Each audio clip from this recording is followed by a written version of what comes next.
Welcome back to Phoenix, Arizona. It's day 2 of Turning Point USA.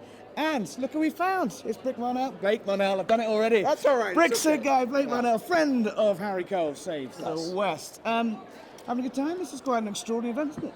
It is, and this is the 5th time I've been to it. It's obviously the largest one. Attendance is record-breaking, and considering why so many people are here, it's great to see people in good spirits. People are in good spirits. There's the crowd is, lapping it up. But there have been some real divisions on the right of the USA exposed right here on the stage at Turning Point. You had Erica Kirk going for Candace Owens, I think pretty fairly, I would say. You had Ben Shapiro launch an astonishing tirade against Tucker Carlson, against Megyn Kelly. Megyn Kelly's on the stage right now. And Candace, and Nick Fuentes, and those that platform him. This, conservative civil war comes at a pretty unhelpful time, doesn't it? Well, there's never a good time for a civil war. Let's start with that. Yeah. And is it really a civil war, or is it us bickering about the 2% of things we disagree with instead of the 98% of things we agree on? Yeah. They're pretty big things, though. They are. Future direction of the right, the isolationist policies of America, America's relationship with Israel, it's all bundled up in there, isn't it? Correct. And I think that if we look at some of those, unusually it's more a generational divide rather than a political divide within the movement. So it's maybe some of them are going to be more intractable problems to solve, because it's not necessarily something that you can hash out based upon just like a policy decision. And so you have an inherent different belief about something because of the generation you grew up in. But I don't think that they're insurmountable challenges, and I'm optimistic that we can put them behind us and move forward. It feels to me, and also like the election of 28 has already started. Oh, absolutely. This is we're 11 months into, 12 months now into Donald Trump's second administration. I don't want to use the word lame duck. I don't think he's a lame duck yet. No. But if he loses the midterms next year, and with all this squabbling, it looked like it's not a great place to be. Erica Kirk endorsed j.d.vance from the stage yesterday. Marco Rubio all but endorsed him in Vanity Fair. This is the guy that's been making me his likely contender. How do you think the president is going to feel seeing basically the movement he built out of the force of his personality and his unique politics and his unique ability and style and skill kind of being carved up while he's still got 3 years in office? Well, I think that he knows that the movement is in great hands with j.d.vance. I think that's one of the reasons. You think he'll endorse J.D.? I absolutely do. And I've had the pleasure of seeing j.d.vance on the road at rallies where he was j.d.vance rallies. So we're smaller in scale. Yeah. But the thing that stands out for me about those is he would do his prepared remarks, and then he would open it up to reporters for completely unscripted questions on any topic they wanted to bring up. Yeah. And he would field them with aplomb, and he would handle them well. j.d.vance has that ability. He has the command of the subjects, but he's also relatable, and he understands popular culture. And importantly, I think this is time. The next election will be a time for the United States to see a generational shift in who we are electing as our president. 41 years old makes you think, doesn't it? Yeah. I mean, but he has got a tightrope to walk. But it's, I think a lot of people who this is a room full of true believers, but more sort of centrist, more floating voters see him as a slightly more extreme, if not as kind of crazy version of Donald Trump. He's got to keep these guys happy, but he's also got to win over floating voters, right? Right.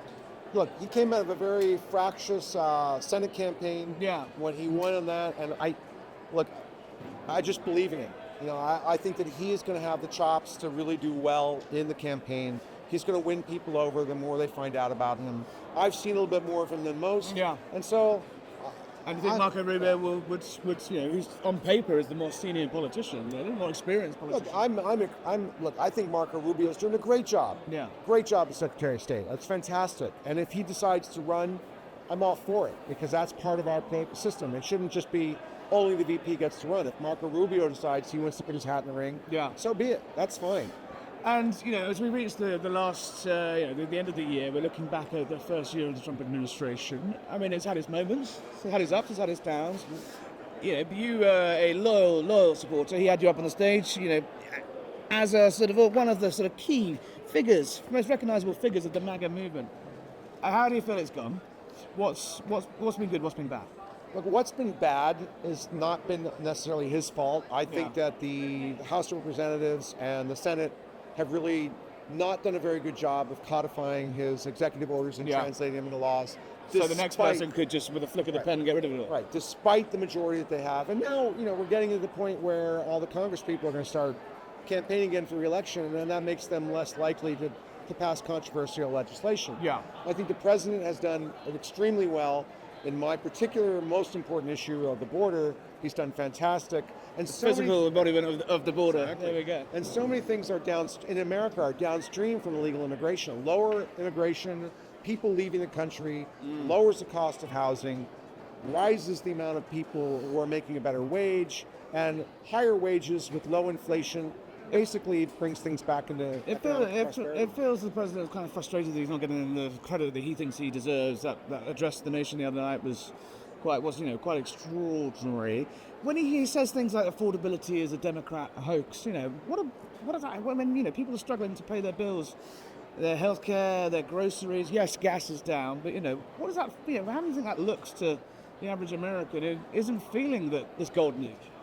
Well, that's the thing I'm saying. It's like as wages are going up, even if prices are not going down, your net affordability is increasing. So I'm optimistic that will continue in the future, but it's going to be the avenue that the Democrats have identified that they can harp on as a weakness. Whether or not it's true, they're going to say it's true. And if people are hearing it enough, they're going to start to believe. Treasury Secretary Scott Bessent says, springtime boom is coming. Do you think it'll be enough for the midterms? Do you think the Republicans will hold the House? There's a lot of things that need to happen. I would say that in the parlance of American football, we're behind by a touchdown in the third quarter. For our British viewers, you're going to have to Google that one. All right, so let's but I think we get the message. So, like for the British viewers, we're playing soccer or football, as you would call it, and it's 2-0 down. It's 1-0 down. 15. 2-0 down at half. I don't know about 2. It's 1-0. I'm not. It's 2 down. Well, listen, come and see us again in the run up to that. Always a pleasure. Blake Marnell, Brick Suit Guy. All right. Lovely to see you. Okay, thanks. Take care.